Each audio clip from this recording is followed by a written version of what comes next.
इंद्रनगरी हास्य क्लब तर्फे आषाढी एकादशी निमित्त पालखी व दिंडी उत्साहात साजरी। आषाढी एकादशी निमित्त इंद्रनगरी हास्य क्लबच्या वतीने भक्तिमय वातावरणात पालखी व दिंडी सोहळ्याचे आयोजन करण्यात आलं।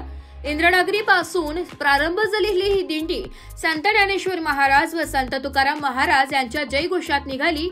विठोबा रखुमाईच्या गजरात पालखी संत ज्ञानेश्वर महाराज मंदिरात पोहोचली। मंदिरात माऊलींच्या चरणी हरिपाठ, भारूड, अभंग व आरती सादर करण्यात आली। कार्यक्रमाच्या शेवटी सर्व भक्तांना प्रसाद वाटण्यात आला। या भक्तिमय सोहळ्याला महाराष्ट्र हास्य क्लब संघाचे संस्थापक अध्यक्ष श्री सुनीलजी कोडके सर, तसेच श्री हिरे sir, Shri Savkar sir, Shri Shirsat sir, Shri Gambhire sir, Shri Wani sir यांनी उपस्थिती दर्शवली। याशिवाय दुर्गानगरी हास्य क्लबच्या अध्यक्ष सौ हिरे मॅडम व सर्व सदस्य, संत गाडगे महाराज हास्य क्लबचे अध्यक्ष श्री सोनार सर व त्यांच्या टीमचा सहभाग उल्लेखनीय होता। इंद्रनगरी हास्य क्लबच्या अध्यक्षा सौ प्रतिभा गोसावी, उपाध्यक्षा सौ कविता पवार व सौ मंगल अहिरे, सर्व अँकर पर्सन, कमिटी मेंबर व सखा यांनी कार्यक्रमाचे सुंदर आयोजन केले। या संपूर्ण भक्तीपूर्ण कार्यक्रमामुळे परिसरात एक उत्साही व आध्यात्मिक ऊर्जा निर्माण झाली होती।